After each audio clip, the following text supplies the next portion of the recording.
দেখি আমার দিকে দেখি।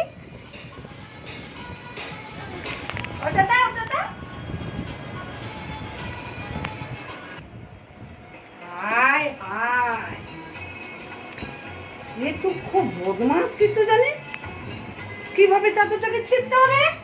হ্যাঁ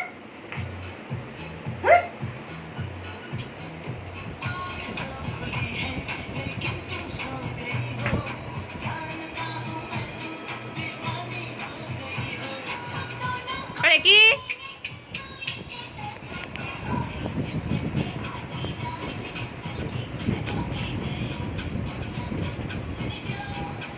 হাত তোলো হাত তোলো হাত তোলো।